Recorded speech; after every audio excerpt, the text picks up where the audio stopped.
வெளி லேயர் வந்துட்டு நல்லா சாஃப்டாகவும் அதே உள்ளுக்குள்ளே ஸ்பைஸியாகவும் இருக்கிற மாதிரி ஹெல்த்தியாக எக் ரோல் செய்யலாமா? அதுக்கு ஃபஸ்ட்டு ஒரு பவுலில் உங்களுக்கு தேவையான அளவு அரிசி மாவு ஆட் பண்ணிக்கலாம். இடியாப்ப மாவு இந்த மாதிரி எதுவாக இருந்தாலும் ஓகே. அதை லைட்டாக உப்பு போட்டுட்டு ஒரு ஸ்பூன் அளவு சீரகத்தை நல்லா இடித்து ஆட் பண்ணிக்கலாம். இதனால் கொதிக்கிற தண்ணி ஊற்றி கொஞ்சம் கொஞ்சமாக ஊற்றி நல்லா சாஃப்டாக பிணைஞ்சி எடுத்து வச்சுக்கிட்டு மேலே ஒரு ஸ்பூன் அளவுக்கு நெய் ஆட் பண்ணி ஒரு பிணைஞ்சிட்டு ஒரு 1/4 மணி நேரத்துக்கு ரெஸ்ட் விட்டுறலாம். இந்த கேப்பில் சாப்பரில் 2 பெரிய வெங்காயம், 2 பெரிய தக்காளி, அப்புறமா ஒரு பச்சை மிளகா இதை ஆட் பண்ணி நல்லா சாப் பண்ணிவிட்டு பேனில் எண்ணெய் ஊற்றி கொஞ்சமாக கடுகு, சீரகம், சோம்பு, கட் பண்ணி வச்சுருக்கிற வெஜிடபிள்ஸும் ஆட் பண்ணி லைட்டாக உப்பு போட்டு அது கண்ணாடி பதம் வர அளவுக்கு வதங்கினா போதும்.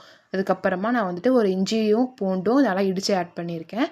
இது பச்சை வாசம் போகிற அளவுக்கு வதக்கிட்டு கொஞ்சமாக மஞ்சப்பொடி, 1 ஸ்பூன் மிளகாப்பொடி, 3/4 ஸ்பூன் மல்லிப்பொடி ஆட் பண்ணி இந்த மசாலாவோட பச்சை வாசம்லாம் போகிற அளவுக்கு வதங்கினதுக்கு அப்புறமா நான் 2 வேக வச்ச முட்டையை நல்லா சுரகி எடுத்து வச்சுருக்கேன். இதையும் ஆட் பண்ணிவிட்டு ஒரு 2 நிமிஷம் கிளறி விட்டோம்னா போதும், மசாலா ஸ்டஃபிங் ரெடி ஆயிரும்.